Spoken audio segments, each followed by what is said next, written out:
excuse me. So, hello and welcome. Alrighty, so here we are. Excuse me. Alrighty, so we are taking a look at the longest palindromic subsequence in this video, and this is part two. Part dos. Okay, give a string s, find the longest palindromic subsequences length in s. A subsequence is a sequence that can be derived from another sequence by deleting some or no elements without changing the order of the remaining elements. B, B, B, A, B, C, B, B, D. One possible longest palindromic subsequence is B, B, B, B, B. One possible longest palindromic subsequence is B, B. Right, from these two examples. And length is 1,000. We've only got lowercase English letters. And I came up with something that's quite the thing, I guess. And it worked. I don't know if it'll work again. We'll see. Find out. I'll explain what the solution does. And then we're going to look into, so pretty inefficient, but efficient enough. Good enough. We're going to look at the discussion. Also, we're really doing well on memory, though, which is interesting. We'll explain how this works, what this is, and then we'll go to the discussion, try to find a better approach, because it's not the best approach. I don't know if it's the best approach. I don't think it's the best approach. So what we did is we used recursion, and we started with a left and a right side of our string, and we said we memoized this function as well, and we said, okay, if we're left to right, if our left is over right, that means we're going to return 0. We're going to say there is no palindromic subsequence that we can make here. And this is actually going to be a kind of a divide and conquer-ish approach, sort of. It's more like a dynamic programming approach. So the key insight is to say that every subsequence that we can come up with that's palindromic, or every pair of values, or excuse me, every pair of characters where there are two matching characters, if there's we want the outermost pair of characters for this subset that we're considering, and we say as long as there's at least two characters in that subsequence, there's a pair. And there's always going to be a leftmost and a rightmost, right? So any characters you pick out or any pairs you pick out, there's always going to be sort of two. If there's at least two, then there's always a leftmost and a rightmost, and we get sort of the largest, the most, I guess, enveloping pair for a particular character. And there's 26 characters, a constant number of characters, right? So we can loop through for our sequence, our view of our sequence, from that left to right portion, we can find the leftmost and rightmost for every character pair, right? This outermost pair. We would say if there is a largest palindromic subsequence, i.e., the sequence that's not size 0, then it's either there's only two options or three options, I guess. 2 or 3 options, right? Let's say there's 3 options. There could be no palindromic subsequence, which means that there's actually just no characters that we're looking at all, right? The subsequence is just empty, right? Because if there's at least one character, that character is palindromic, so it would be 1. And that's actually the next option, is that if there are any characters in the sequence at all, then there's at least the palindromic sequence of one of those characters, right? Every one of those are sequences, so that's at least 1. And then if there are, if there are any pairs of characters anywhere at all, then the largest palindromic sequence, if it's not 0 characters or 1 character, must have at least one encompassing pair, right? In other words, the leftmost and rightmost characters of that sequence must be a pair of characters. So that means that if we take a look at all of these pairs and their subsequences, and we can actually look at all these pairs and create what do they call that, subproblems that are equivalent. So we can find the leftmost and rightmost characters for, let's say, A, or any particular character, find that pair, and then shift our indices, our view of the string, closer, so they don't include those two characters. So it's the sequence of characters between those two, those encompassing characters, and then we can say, find the largest, recursively find the maximum palindromic subsequence contained within that view, and of all of the characters and their pairs, we can use inductively, by inductive hypothesis, if our algorithm works, then select the largest of all of those and add 2. Well, it's really, for each one of those cases, compute that inductively through inductive hypothesis, compute that, and then add the pair to them, add those two characters, and you'll get a value. And our result is going to be the largest of all of those computations after adding 2. Now, really, you could take the maximum of all of them and add 2 at the end. So I guess it could be a little bit faster if we add 2 at the end here. But I guess that's not really that much faster. So because you add 2 at each of these points, but you also could be in a situation where there are no characters that you have a left and right, leftmost and rightmost, and in which case you would just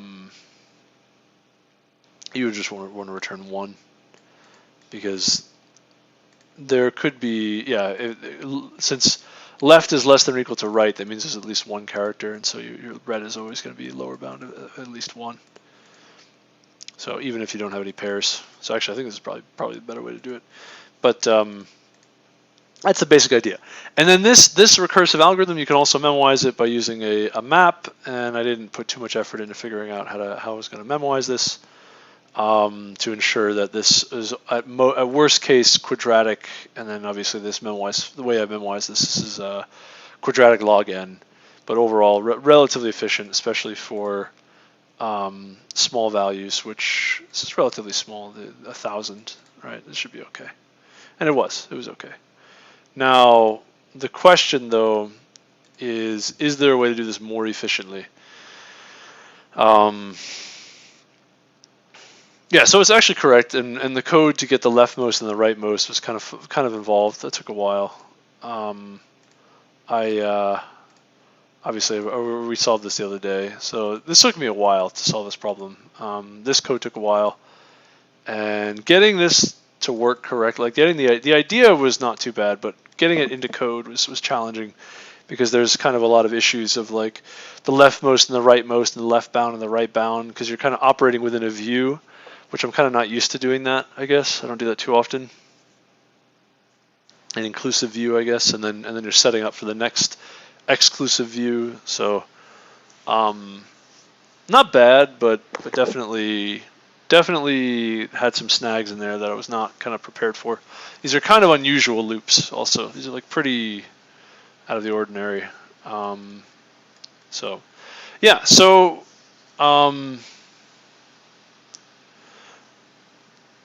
excuse me. So once you have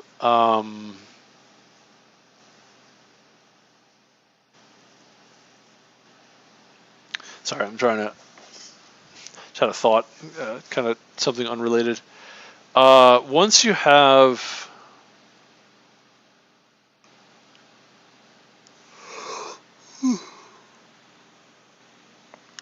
excuse me.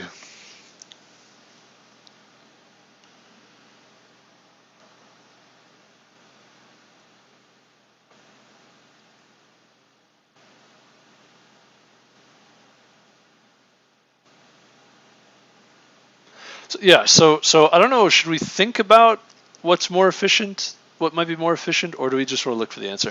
I kind of just want to look at the answer. I kind of don't want to try to spin my wheels trying to figure out a faster thing. I'm sort of satisfied with what we got, but yeah, obviously there is probably a faster way to do this, more efficient. I mean, obviously we were the bottom, bottom 95, bottom 5%.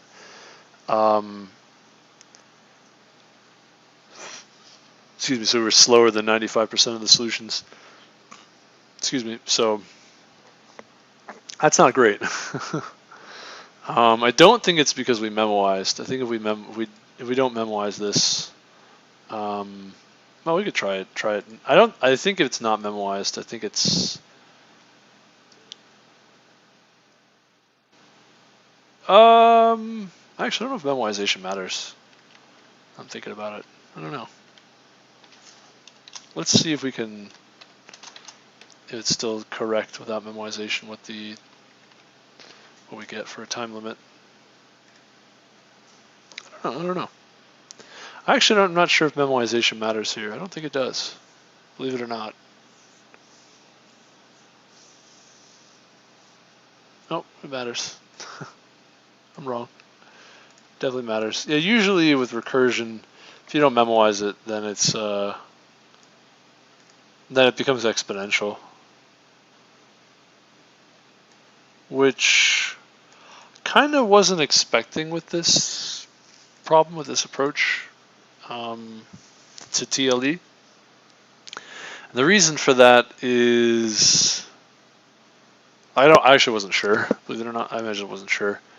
But the reason why I was thinking this wouldn't TLE is because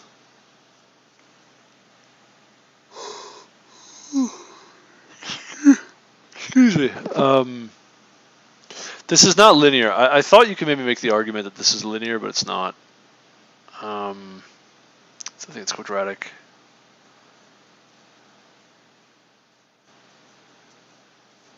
I guess because yes, okay, yeah, there is significant. Yeah, you do need to memorize it. Okay, almost always you do for something like this where you have multiple inputs and you have recursion. If you have multiple inputs in recursion, kind of need to if multiple inputs and recursion, you kind of need to memorize usually. And the reason is that it's just very likely that there's some intersection that happens. And the reason why the intersection happens here for this one is the reason why the intersection happens for this one is if you have F and G, let's say, characters, and there's a corresponding F and G on the right side, there's F and G on the left side, F and G on the right side. If you execute F and G, and then you execute G and F, and then G and G, those two pairs, when you come down, you're now looking at the same view, and so that becomes repeated work. So yeah, you do want to use dynamic programming here, because all of the different permutations. Yeah. So that's actually it would be exponential time, I think, if you didn't memorize this, because all of the different permutations of the outer shells, I guess, the outer sort of onion of your palindrome, you could, and all the things that cross each other, right? So like, if you had A, B, C, D, E, F, and G, and on the other side you had A, B, C, D, E, F, and G, all of those pairs of things kind of cross each other. Every one of those permutations, which if there's 26, it's 2 raised to the 26. So 2 raised to the 26 is actually pretty big. 2 raised to the 10th is not too bad, but 2 raised to the 26th is actually really quite a big number. I think that's actually what ends up happening, is you get a multiplicative factor that's exponential in the character set. I think that's what happens. If you don't memorize this, I think you end up with a multiplicative factor that's as large as the exponent in the 2 raised to the character set. I think that part becomes exponential. I don't think the other part of the algorithm, I guess, walking through all the characters, I don't think that's actually exponential though. I think that's still basically linear times 26. So yeah, kind of weird, but you would get the character set, size of the character set times the size of the array squared. And if you didn't memoize, you'd actually get, I think, the size of the array squared times the character set raised exponentiated, right? So 2 raised the character set size. I think that's what you'd end up with. Pretty interesting. I wonder if I'm kind of wondering if it matters which characters you select for your sort of your outer bounds, or if you can just outright just pick all of the sort of outer shells. Like I'm wondering if you can modify this algorithm, this approach, to make it faster instead of looking at the. It's interesting we don't use very much memory. Instead of looking at the. Actually, I think the amount of memory we're using is linear. I think it has to be linear because. No, it doesn't have to be linear. Well, I think it's very close to linear, and the reason is that we're removing 2 characters every time and squeezing the subsequence closer and closer together. I don't know how much we can kind of move away from.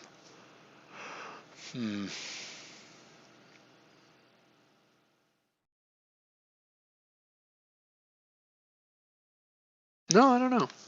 Actually, because the number of subsets, the number of contiguous subsequences is actually quadratic, so it could be a quadratic amount of memory. For whatever reason, if it's not, I don't know, quadratic in the size of the string. Yeah, we just don't, for whatever reason, we don't use that much memory. But I think it could be pretty big. I don't think it's linear in the number of characters in the string. But I want to say something like maybe there's a way to optimize this approach. That's one thing. We can maybe optimize this approach to make it linear in the number of characters, or there's a totally different approach that's linear that maybe involves stacks or something, which is possible, more than possible, and we'll probably discover that in the discussion. So maybe we can do, instead of looking left to right for these pairs, I guess over and over again, maybe we can compute all of the, maybe there's some like pre-processing we can do such that this search that we're doing doesn't take, for every character we don't have to go all the way across the this subsequence that we're looking at, something like that. Maybe we can optimize this part of the code, these 2 while loops. Well, what's interesting about these while loops is that they kind of eliminate all the characters permanently for sort of that branch of that, I guess, execution. So these actually really aren't that bad. I don't actually know what we need to optimize on. I don't actually know.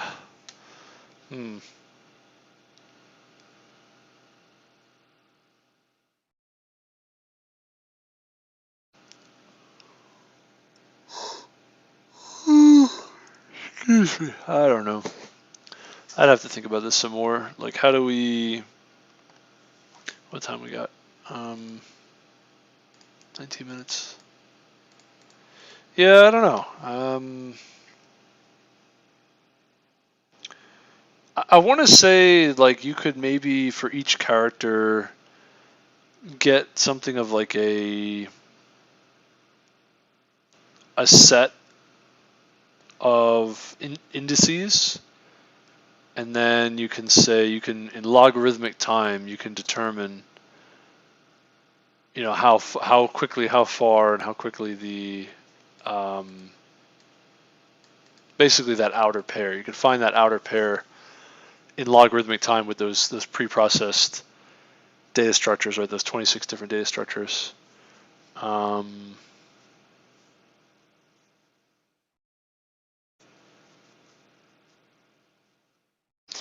Yeah, I mean, maybe.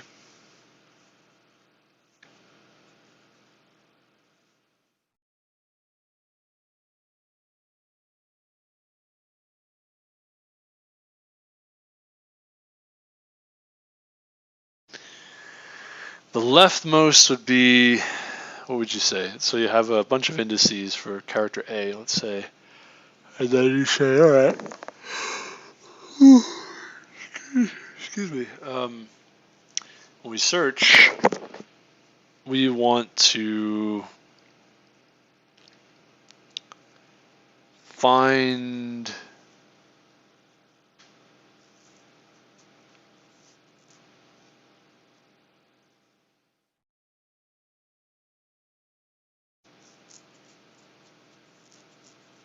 actually, I want to say you could even just put these on a double-ended queue and just pop the left and right values, because once you've considered them once, you're never going to consider them again.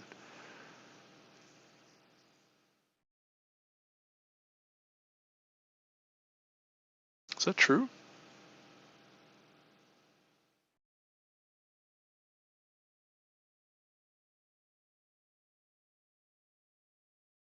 It's wrong what I was saying about these permutations.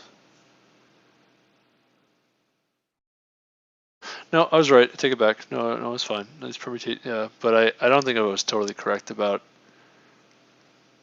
all the different ways that you can move through these permutations.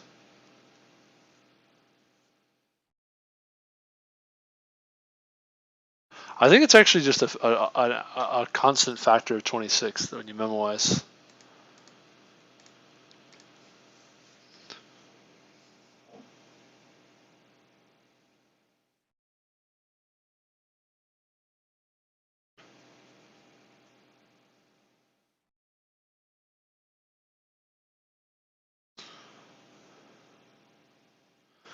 I actually don't know. I have to think about that some more. I don't know what factor it is. That's kind of hard to think about what this memoization actually does. It optimizes it somehow. That's hard to think about. I don't know if it was two different characters, maybe. Like, what would it be? Instead of 26 characters. Well, yeah, you could have things like A on the outer edge, and then there's a B.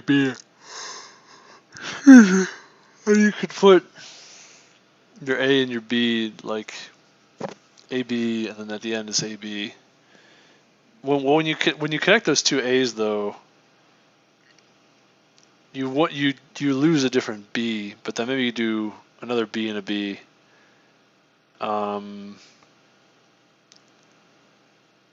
Inside that A and A. Excuse me.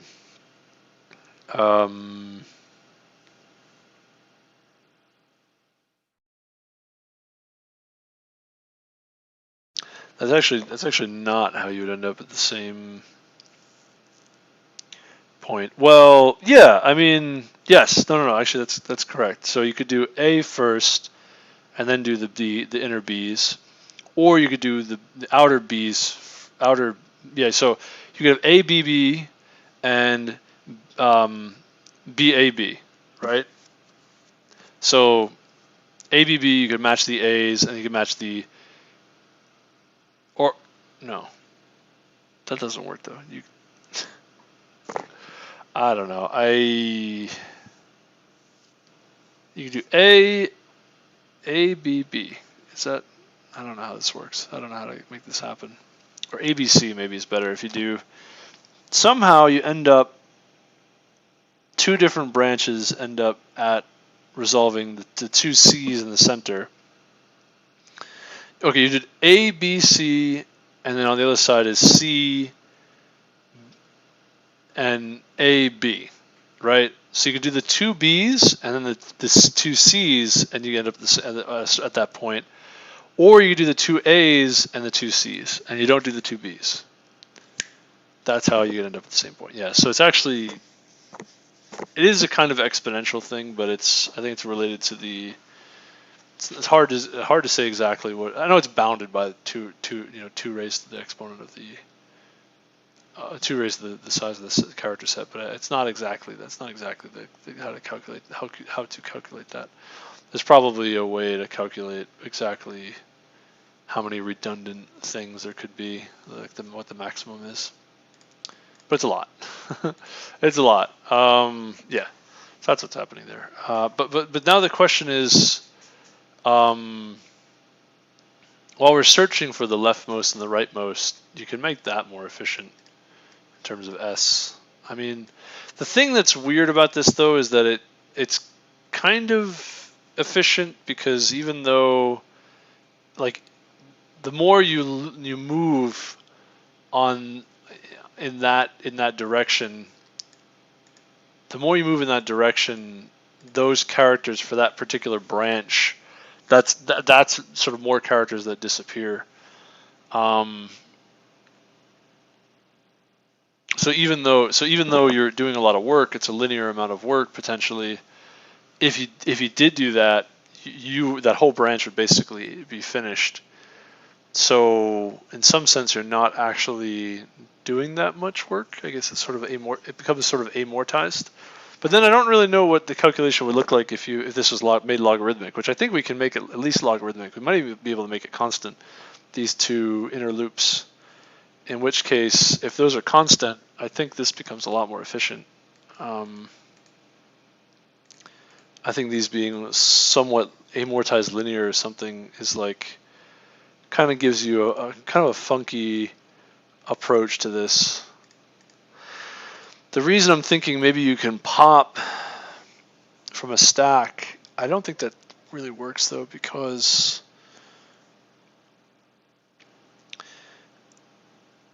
when you look for the next,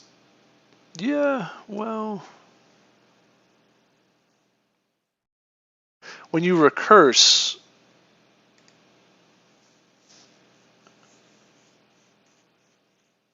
so if you found B and B before you found A and A, and then you recursed, you'd want the A's to be in the right spot. Yeah, that's why. Yeah, so you don't want to do that.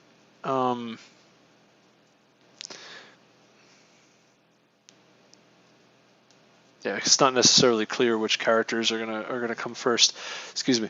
Now, what I'm thinking is maybe there is actually sort of an optimal approach to this, where you do actually treat the whole thing as sort of a double-ended queue, and you say, give me the first character on the left side, and then we're actually just going to loop from left to right, considering all of those characters, and if there isn't the same character somewhere on the right side,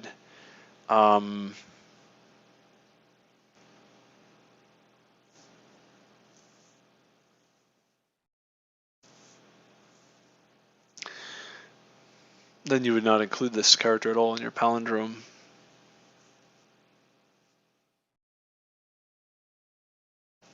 But if it is somewhere on the right side, then we would shrink the bound and keep recursing.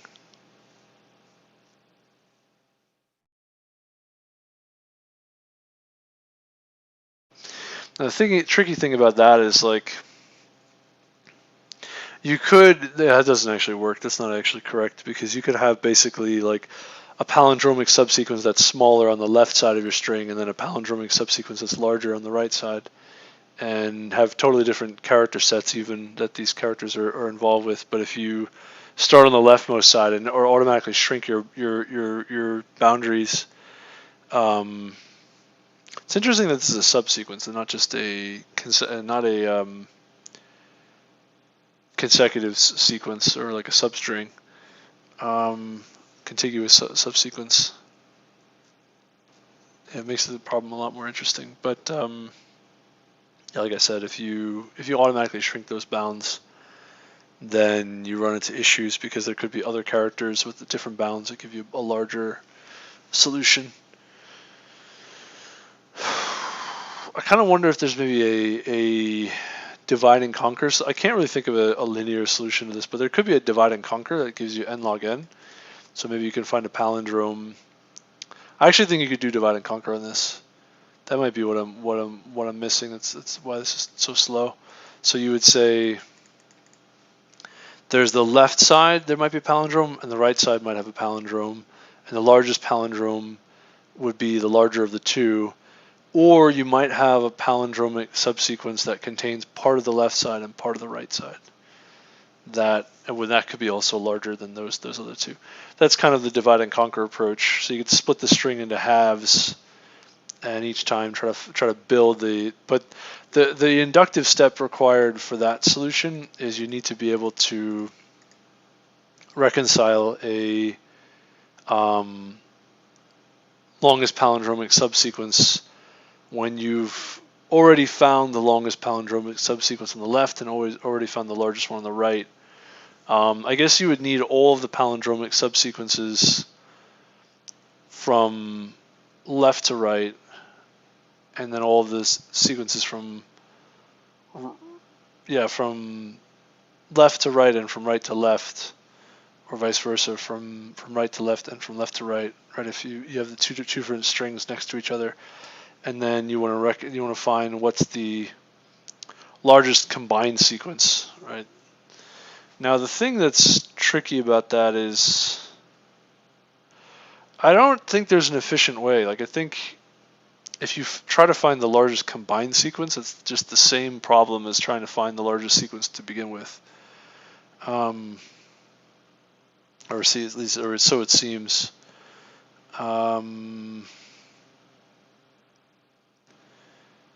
You pretty much have an order for your characters from right to left, and you have to have some reverse order in the other sequence in order to have a combined sequence.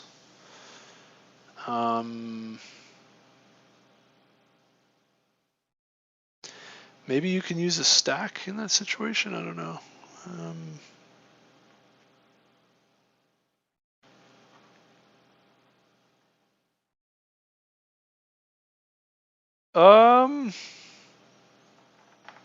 Well, it's interesting to think about. I don't know. Maybe I'll go lay down and ponder that some more. I think.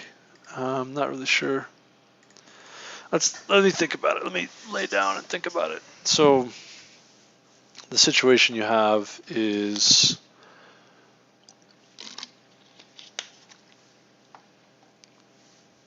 excuse me. I should have moved the microphone when I went to drink some water. So the situation is you have the let's say you have a string. You break it in half. There's a left string and a right string.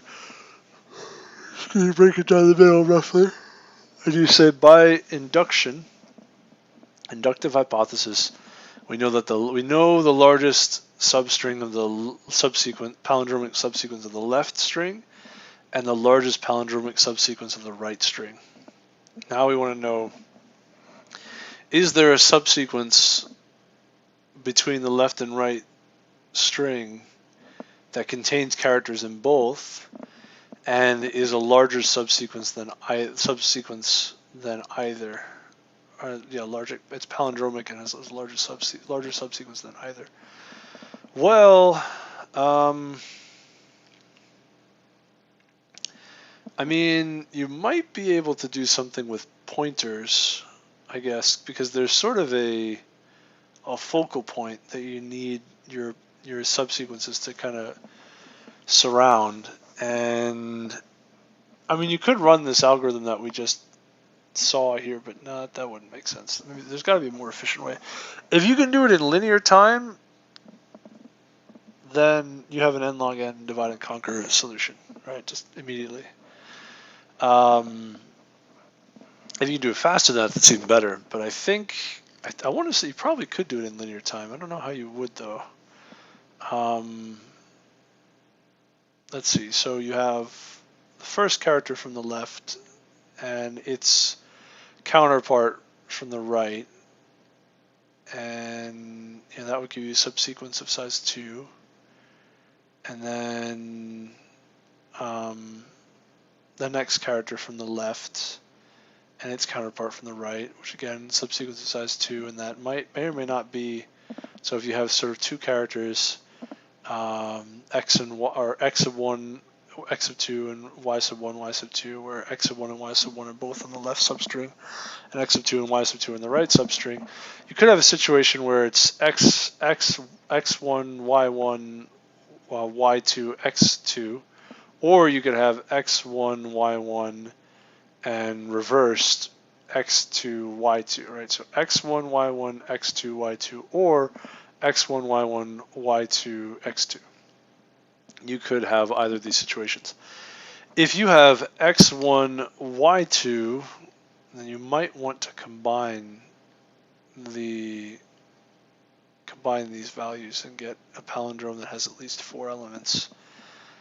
Whereas if you have x1, y2, x2, y2, then these kind of contradict each other, conflict with each other, and your palindromic subsequence has to pick one over the other, whichever one is better, or whichever pair is better. So I want to say you can actually run a recursive subroutine that can be memoized, and that would be linear, actually, and then yeah, and then you end up with n log n total algorithm. I think so, something like that.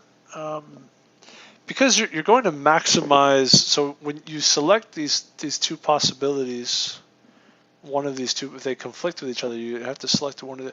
And actually, it's not even. They don't necessarily conflict. It could be that there's even characters in between these two on the right. So let's say, for instance, x1 and y1, we selected them in such a way where they're right next to each other, but wherever you find the x2 and y2's values, they could be spread apart from each other as well, not just in a sequence that's not great, but also they could even be in a potentially useful sequence, but they are so far from each other that in order to use the sequence, you would lose all of the characters in between, and it might actually be beneficial to not even include these two characters. That's kind of the and similarly, like, you might not even include the first character because x2 might be so far away from the right. Let's say x1 is in the left string and x2 is in the right string, but it's all the way to the left. Again, you might have two characters in your subsequence, but it may just eliminate everything, and there's a better possibility that doesn't eliminate so many things. Yeah, there's a certain ordering involved here too. There's a certain ordering. There's like sort of these, it's almost like, not concentric rings, but they're almost like umbrellas, and you're trying to get as many of these umbrellas to enclose each other as you can. It's something of a greedy algorithm, that's true, but then you don't really know, don't necessarily know exactly what to do, exactly how to do this. It is interesting, though, that you at least get a focal point if you try to use a divide and conquer algorithm, which may or may not be helpful. I don't think it's that helpful, but it might be. It seems like you can do it in linear time if you do it that way, and then you can get n log n, which is quite good. So you might do like,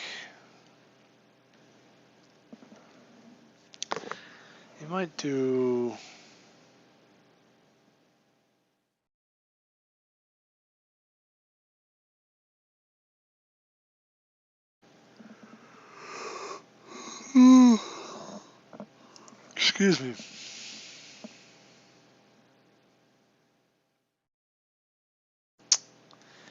Yeah, it's a tricky thing, man.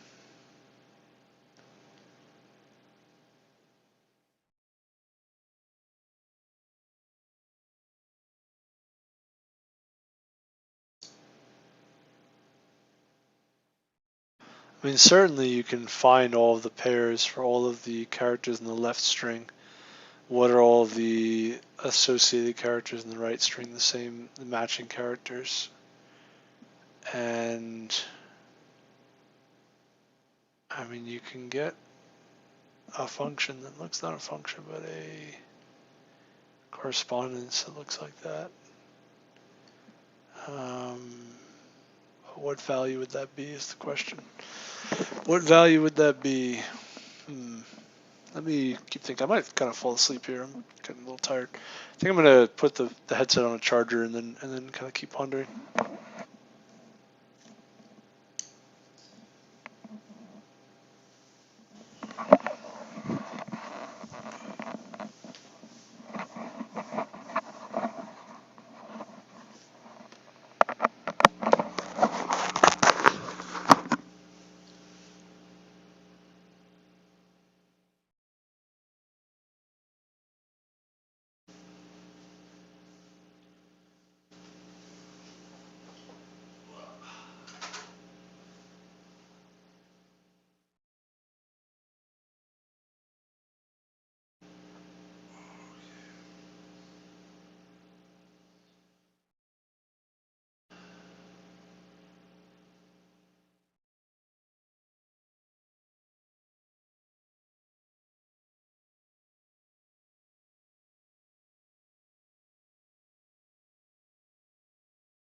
Okay, so I'm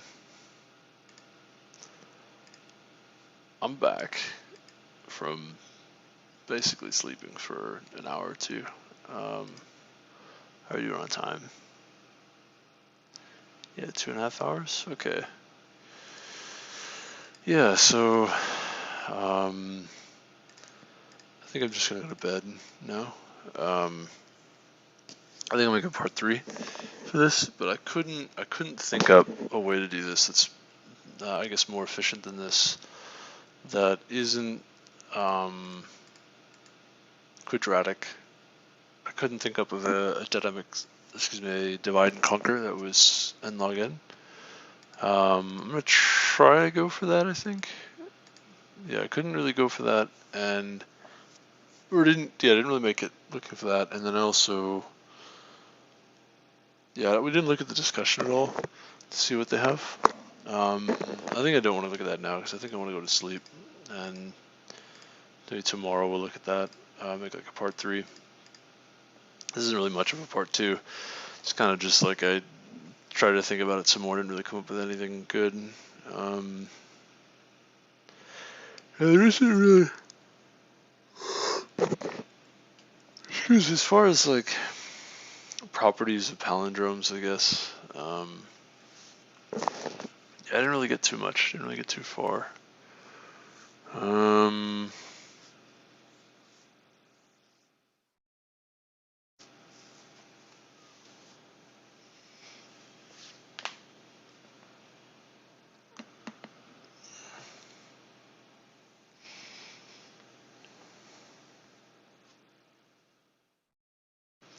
Wondering now if I can even just split the string in half and try to do a linear time check to see if there's. Oops. I didn't mean to do that. Yeah. Okay. Yeah, I'm wondering if you could just split the string in half and run.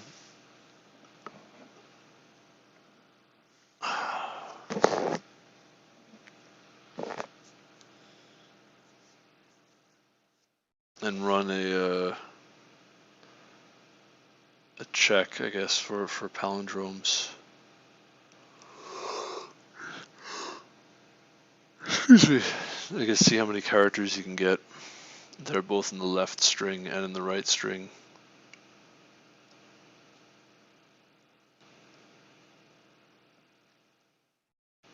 I guess the reversed right string.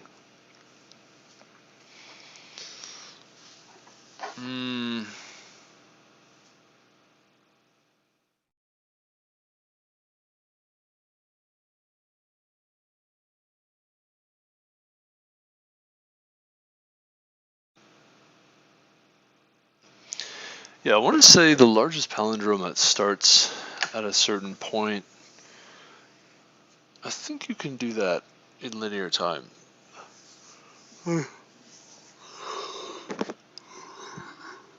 Excuse me, the largest palindromic subsequence. So I think you use 2 pointers. Like I want to say you can do. I definitely need to go to sleep, but I want to say something like. You had some string. I don't know. We'll just make it like arbitrary. You have like just a x1, x2. You know, with these different characters. To xn, and then you have. You know, y1, y2 to yn. You could do, maybe this is better. And yeah, these characters are all potentially different. You know, can you find in linear time, can you find the largest palindromic subsequence that I guess is centered at the middle, right? If that makes sense. And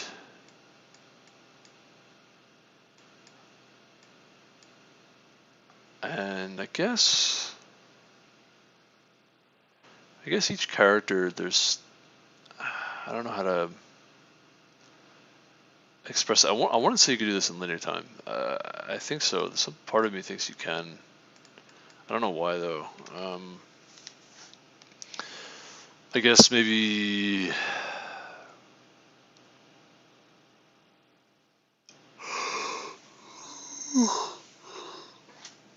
Excuse me. Maybe you could find like the first characters from the left side and the right side that are shared, right? Maybe there's 26 characters to look through, but maybe you can say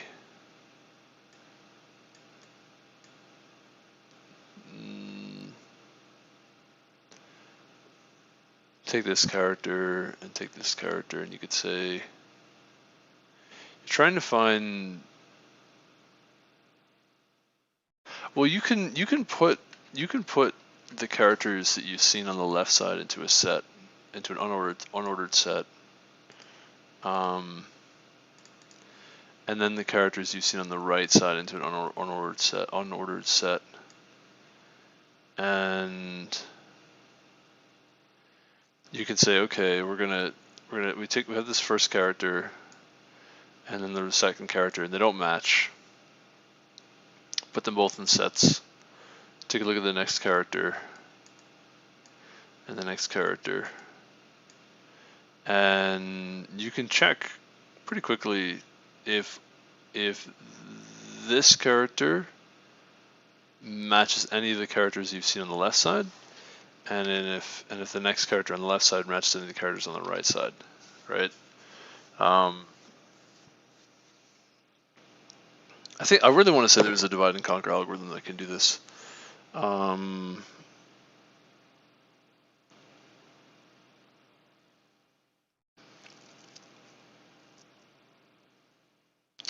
And you can kind of go one by one, I think.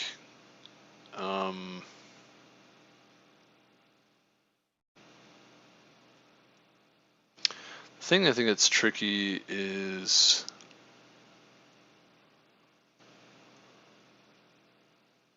I guess duplicates, maybe.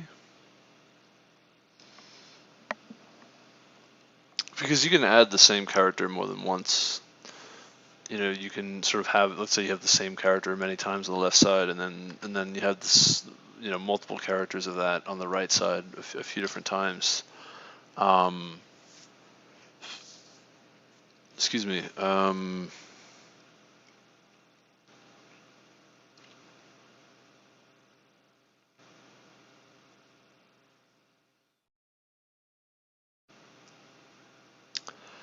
I guess what you'd want to do. Oh my neck.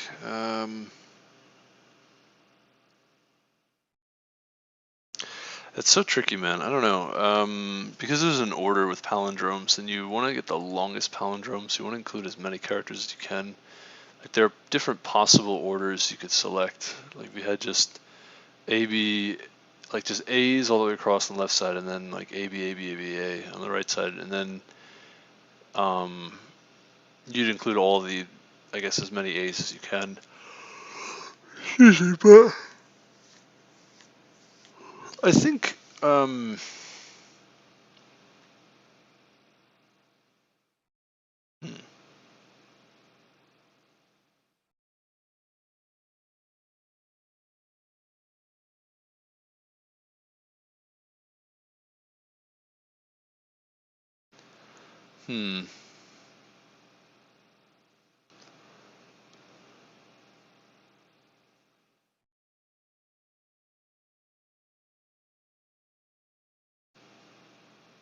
actually, maybe you want to start from the ends going towards the middle.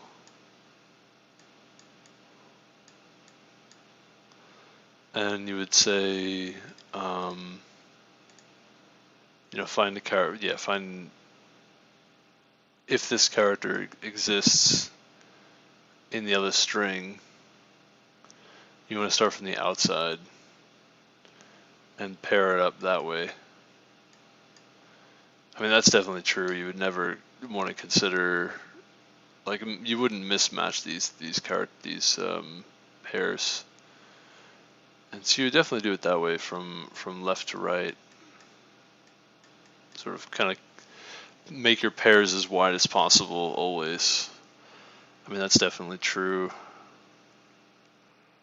But then the question is like, well,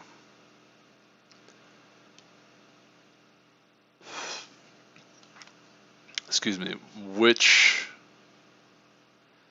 pairs should you use and which pairs should you not?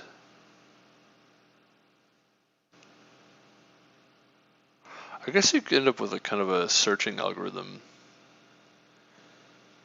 like a graph search algorithm, because if you select like, yeah, you have a few different pairs.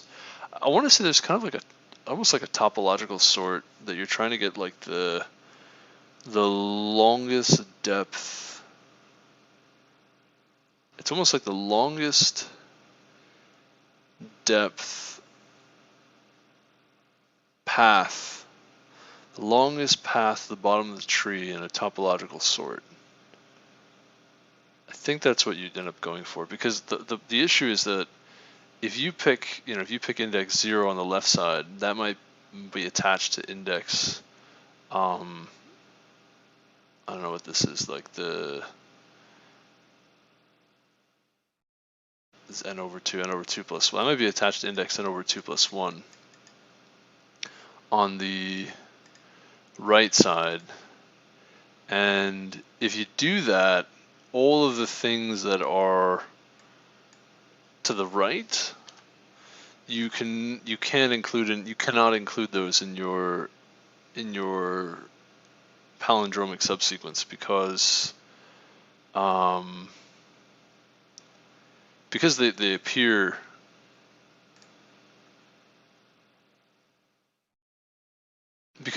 after, I guess, in this sequence. So if you try to pick something else here and try to match that, it doesn't work because it's no longer a palindrome if you try to include those two pairs.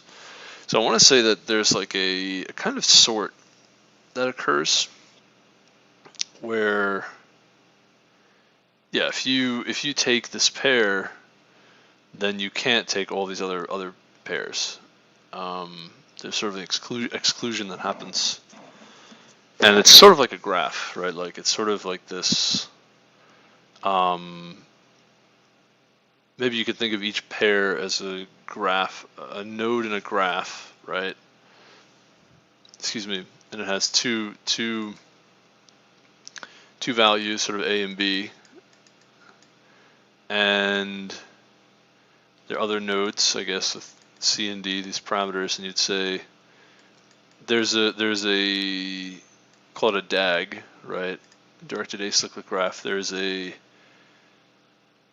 edge from AB to CD if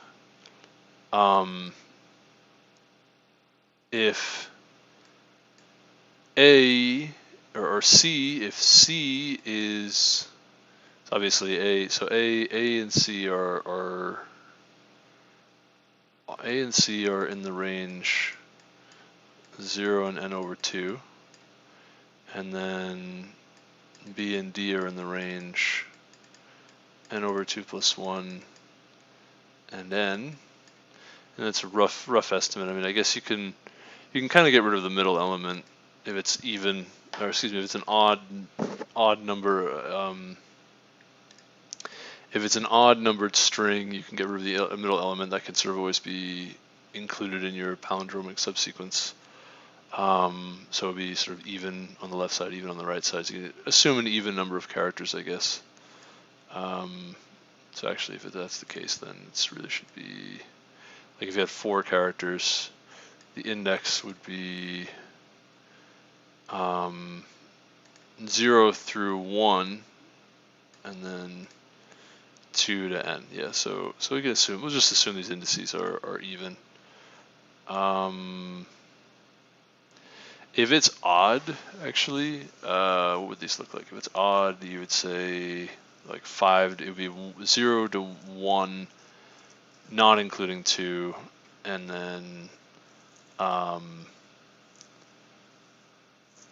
and from 3 to 4, also not including 2. So actually it should be the roof and the floor.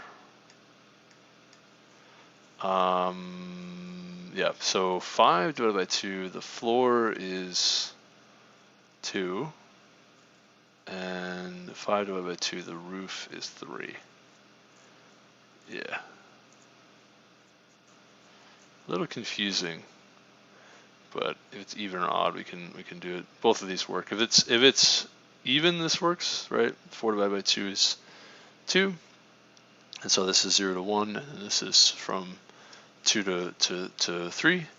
And then if this is 5 or even or odd rather, then it's 0 to 1, right? 5 divided by 2 is floor is 2, and then 3 to 5 is the roof. And so this is the range for A and C and B and D. And then you could have a graph where B has a is like a topological sort, where AB has it's not just a topological sort, it's a topological, it's the greatest depth of this tree that we're looking for, the longest depth, the greatest path, where AB has the greatest depth in a leaf node in a DAG, I guess, where AB has a connection pointer has a link edge. That's what they call them in graphs. Undirected edge. Yeah, AB has an undirected edge from AB to CD if A is less than or equal to C, and all right, so A is less than or equal to C.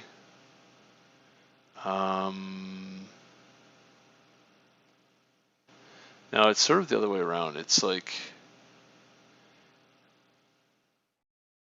no, so A and C are in the same. So A is less than or equal to C, and B is greater than or equal to D.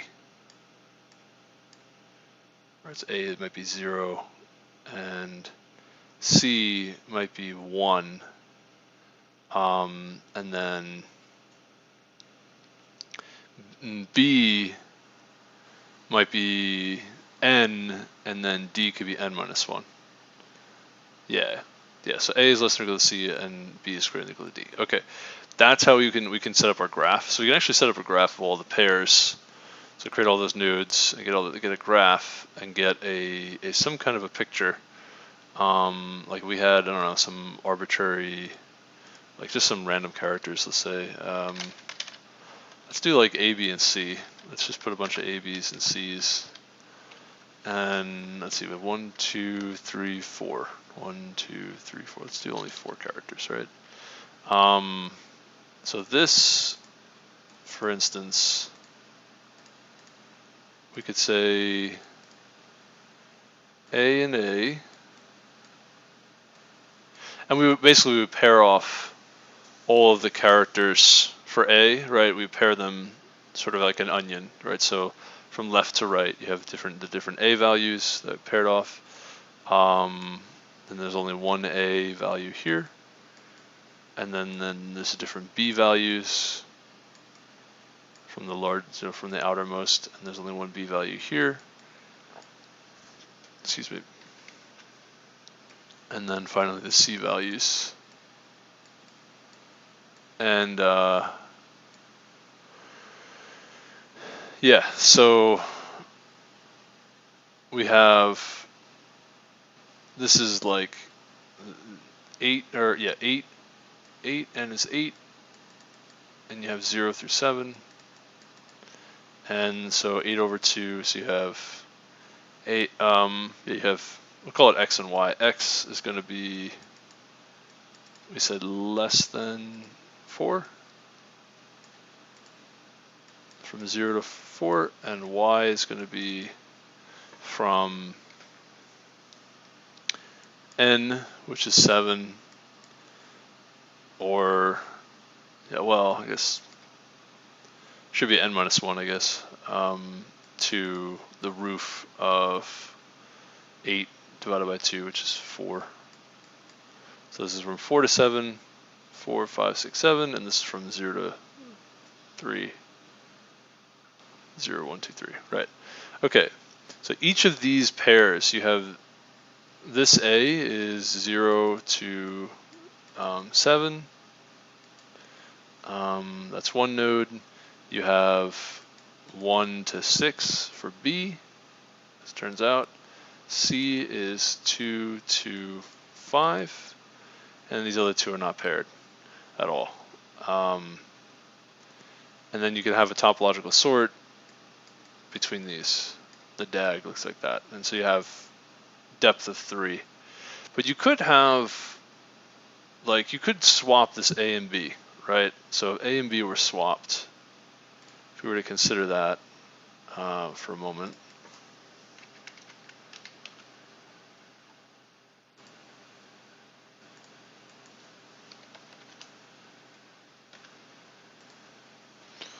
You swapped A and B, which would be BAC, BA, CBA. So BAC, BA, CBA. Right, we did this. BAC, BA, CBA. Okay.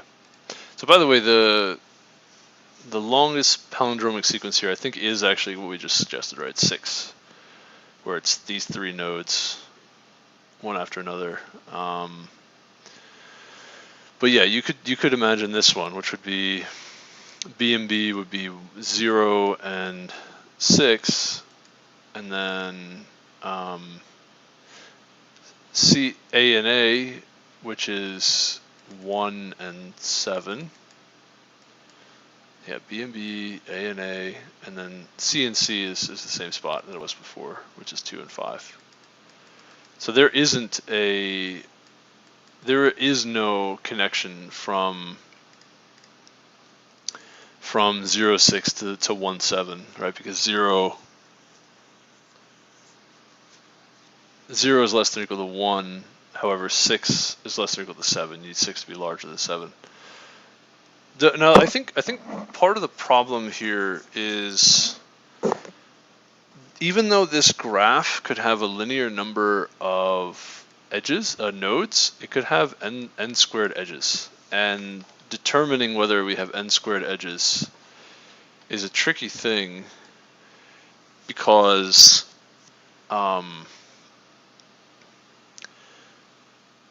we don't know when we insert one of these nodes into the graph, we don't necessarily know what all of its edges are.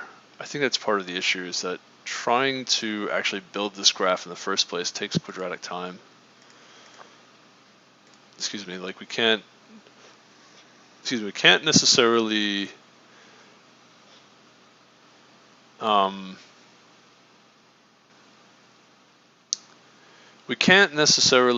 create all of these edges efficiently. I think that's part of the problem.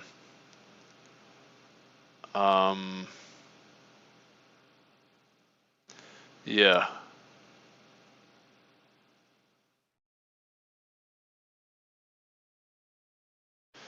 Yeah, I mean, I guess it's like I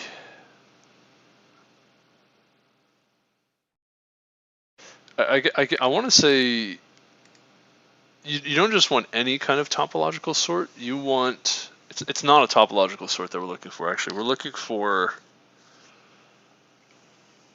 the longest directed path through this graph, which in some cases it's easy, right? In this case it was straightforward, and obviously multiply it by 2. Whatever the path is, that's actually the palindromic subsequence. I don't know, this might actually work for, if this works for a split here, you might be able to modify this so this works for all of the, I mean, we can at least get O of n log n if this works for just a split right down the middle. But you might be able to do this for all, actually for just the O of n, you know, you could just the whole palindromic subsequence in the first place. you may be able to use this algorithm. But let's just say for now, this is the approach we take to get a divide and conquer approach. So the issue that I need to sleep. I know my neighbors are sleeping, so the issue that you run into is it's not necessarily clear, like if you do see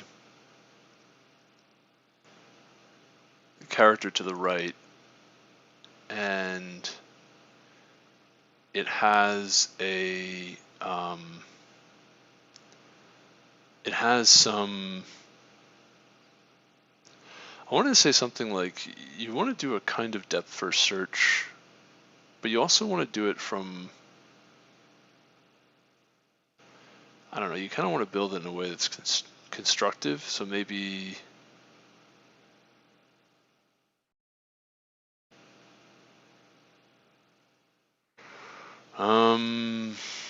how you add these pairs or not add these pairs, like it's, I don't know, dude, I don't know, it's kind of challenging. Like you don't know,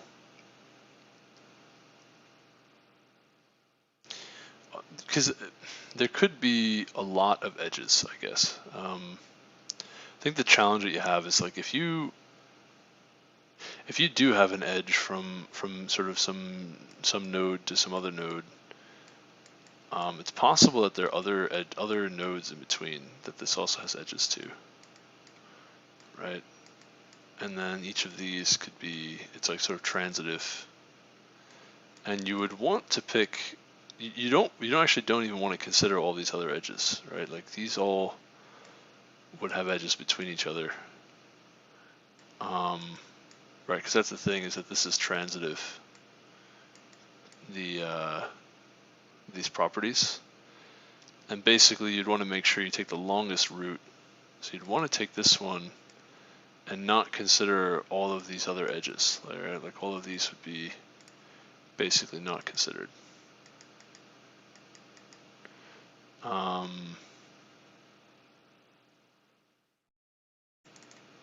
And you'd want to, in some sense, you can find this efficiently, but then there's also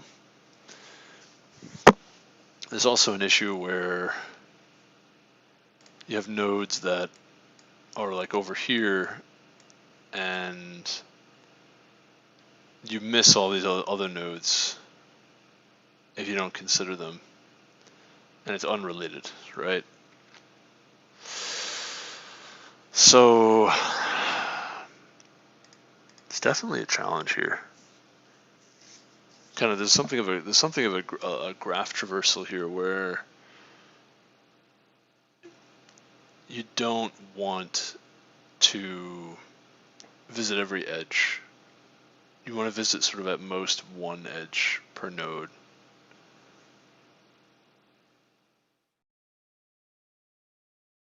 And I guess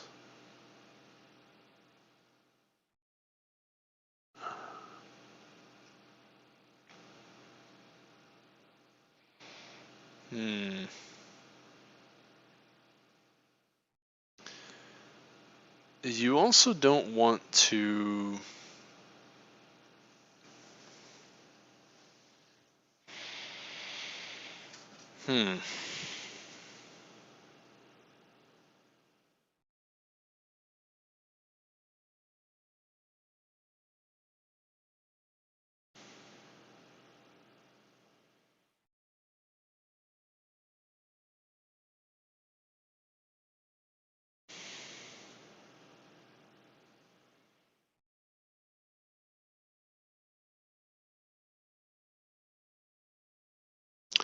I know you can kind of create like sort of like an onion for each character, right? So you get like just A, B, and C.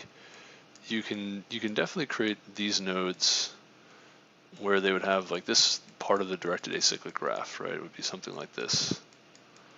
We have something along these lines where you have these kind of, you have some, let's say if you only had 3 characters, you have some sort of linked list of like a progression of these pairs as they get closer. But I think the problem becomes when you start to have like crossover between these, like maybe this connects here and then this connects here, and then maybe this connects over there, something like that, and then it's hard to tell which path we should take. We know that it's a DAG. We know it's directed, it's acyclic, this graph.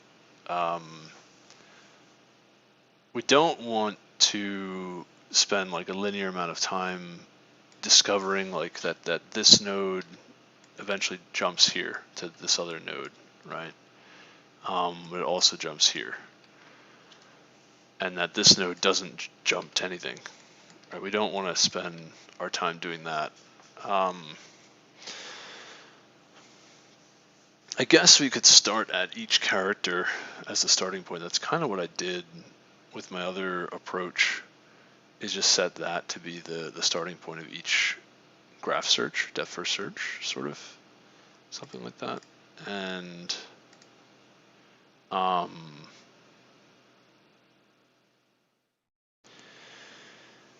do you need to take every edge? I mean, kind of do. I don't know. It feels like you need to traverse every path, because if you don't, you could be missing something important. I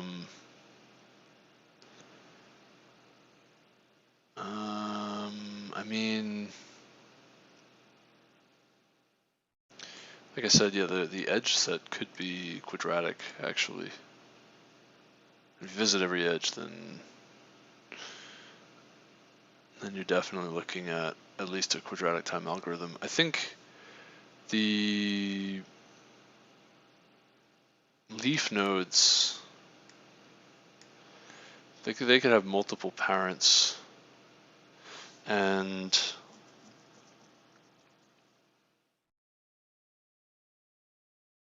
I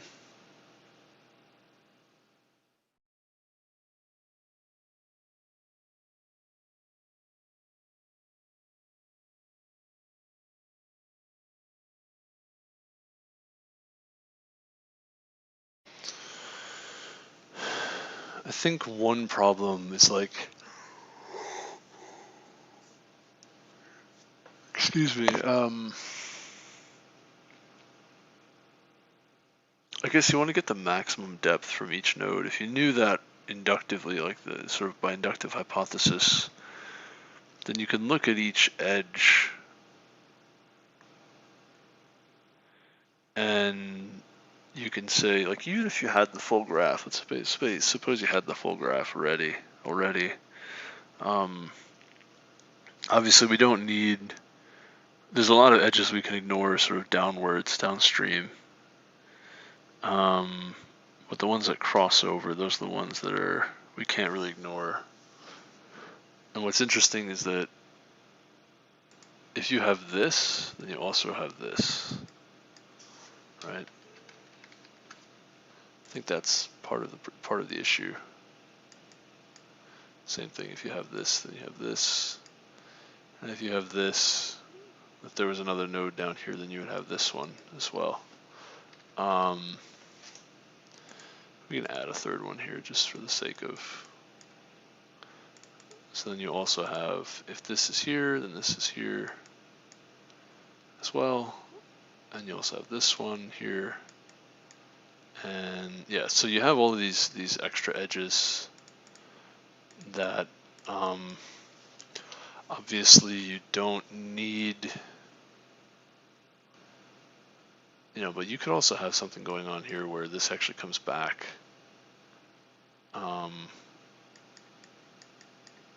Yeah, where this actually comes back here and keeps going.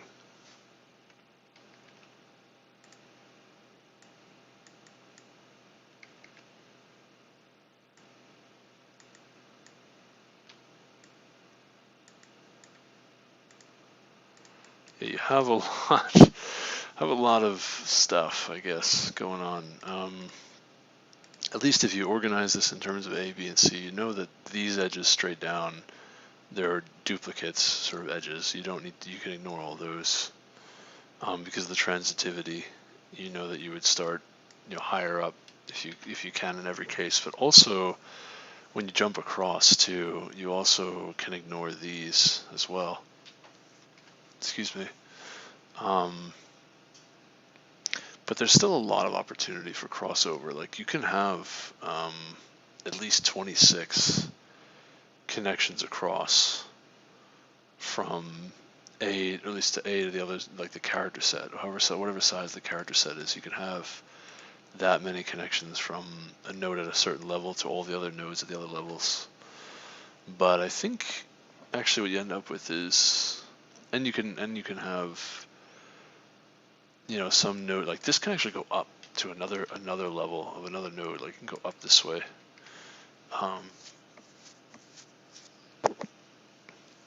But I guess, and it can go, and it would be transitive too, so you can actually connect really from this node to any of the other nodes in the other sequences, potentially, which gives you a lot of different possibilities. But you might say, well, maybe the best is always to pick the highest, because you can always drop down to anything lower. And I think that's actually true, by the way. So really there is only 25 possibilities per node of like jumps to other levels to include more nodes. And you're trying to be as greedy as possible. So I actually do think that this algorithm does have a linear time approach. It's just not obvious. It's like kind of hard to figure out exactly what it is. But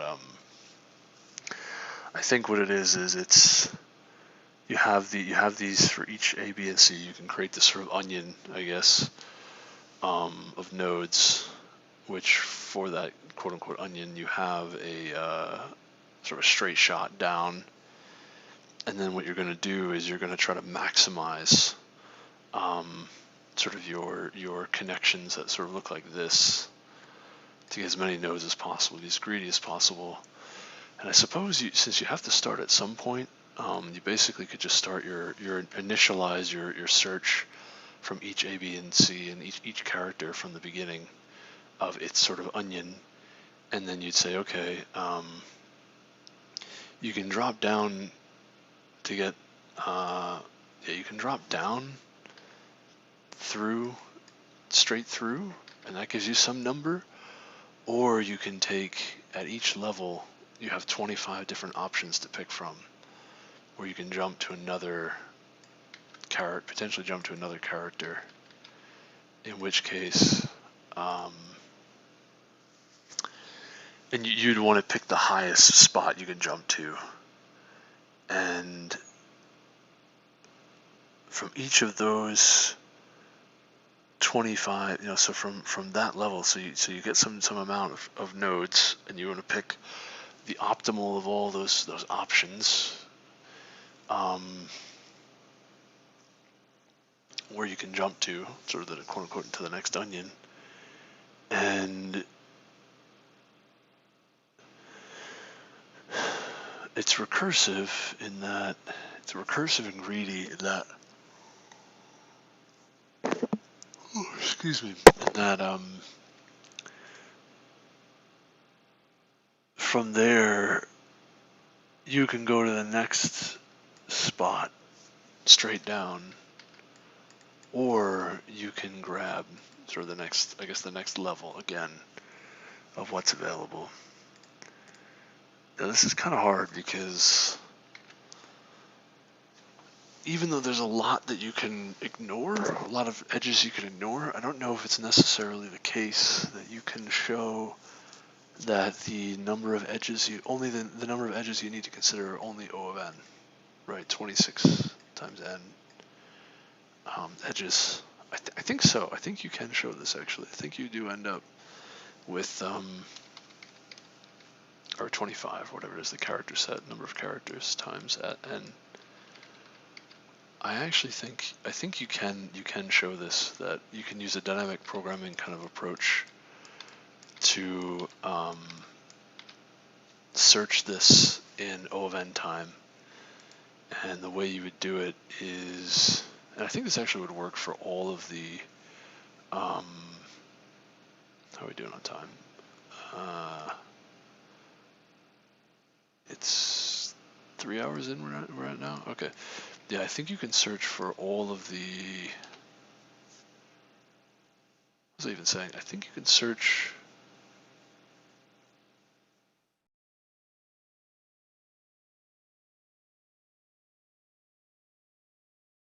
because every one of these nodes that this can go to has an edge to some, at most an edge to some other onion, so to speak, quote unquote. And then whatever entry point is the highest entry point that it has. So it's sort of the optimal point to go to for each onion. So there's at most 25 decisions to consider at each node, each edge to for each node there's at most 25 options to consider, which is constant with respect to n. Yeah, that is true. That is absolutely true. So yes, there is a linear number of things to look at, but how exactly you're supposed to look at this is another question entirely. I want to say we can do this recursively. Excuse me.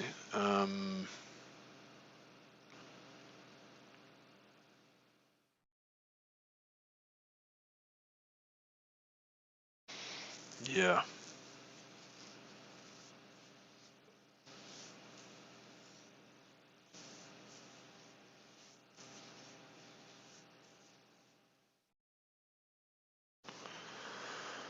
And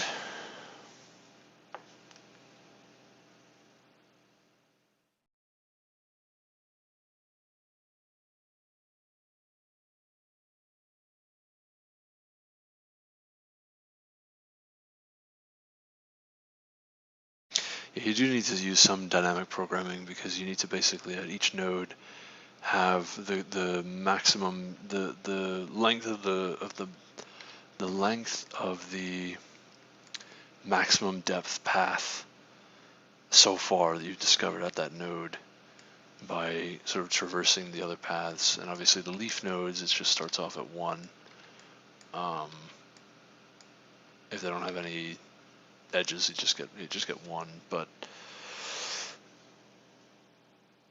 yeah, and then I guess part of the issue here is that building the graph in the first place, maybe. How do you know which edge you can enter into? Like, yeah, how do you discover efficiently this optimal edge for each node? These optimal 25 edges for each node. I think that's part of the challenge. Also, I think the way that I've done it originally, I think that's part of the issue, because there are a quadratic number of these edges, even though there might be only 25 edges that you would want to consider. There could still be like way more possible edges, I suppose. And I think that's part of the challenge. I think what I did originally, my first approach, is that I actually considered all of the edges. I basically just did the total graph search, or performed the total graph search. But I think you can discover these edges efficiently, I guess. I don't necessarily know how. Maybe you can use binary search, and then you get an O of n log n algorithm. That's kind of what I was thinking just before, which is like this approach where you can, like I said, create sort of an onion, and then you can get the leftmost and the rightmost efficiently. Their indices. Actually, that might just be it. Like, that might just be the way to do this. It's more efficient. But there's got to be a way where you can I guess, build this graph more efficiently.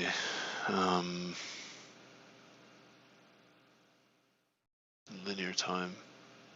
Yeah, again, this approach, I think it can generalize to not just be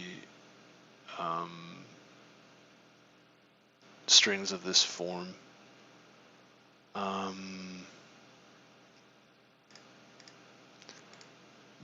But the problem is still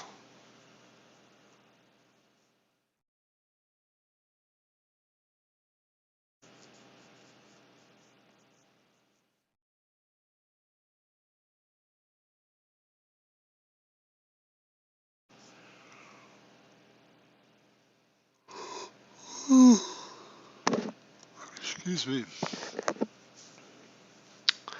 The problem is still like how do you figure this out? How do you figure out where the top part of A connects to the highest point in B, and then similarly like each element of A where its highest point in B that it connects to is, and then each element of B where its highest point in A connects to. I really do think actually the best thing to do is to do that logarithmically with a data structure that supports that. Because I guess you kind of have a lot of like, it's kind of incestuous, right? You kind of have like a lot of this potentially back and forth where this highest point is here and that highest point is there, and then vice versa, that highest point might be there and that highest point might be there. You might just be bouncing back and forth, you know. But if you tried to determine each of these things one at a time, each of these edges, like these, I guess these are each edges that you would want to traverse in your considerations, but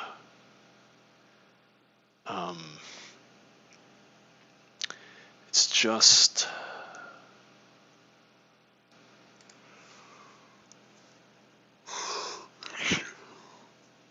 excuse me, if it was constant time to discover all these edges, then it's fine. But if it took, you know, amortized constant is fine, but if it takes more than amortized constant time to find the edges that I guess you need to consider, then we run into that realm of like, well, it may be linear time to traverse this tree, this data structure, but building it may be more expensive than linear, which I think is the point where I'm at right now. Where I'm thinking I don't know if I could build this in better than n log n time. I kind of want to check out the discussion on this. I probably should try to do this, get n log n time, and then see what the discussion says. I don't know if you can do better than that. Super interesting question though, by the way. Really interesting. Let me longest palindromic subsequence 2. Is this? Yeah, I think the second one, by the way, is just a larger. I bet the second one is just a larger length. Because if you can do an n log n time, you could use a much larger string. I think that's what that's going to be. Interesting questions though. I like the hard questions, man. Those are the ones that I'm interested in. How are we doing? All right. 3 hours and 10 minutes. Yeah, I don't know. I don't like just look at the discussion. You know, sometimes I do that, but sometimes I don't want to. Excuse me. Kind of give my brain a bit of a workout in terms of like what could possibly be done. But I definitely need to go to sleep. So yeah, thank you all for watching. I'll talk to you soon. Have a good rest of your night. I think I'll have a part 3 tomorrow where I pondered a little bit more, and maybe I'll try to code the n log n solution, and then I'll take a look at the discussion, see if I can come up with something that's, if someone else has something that's linear.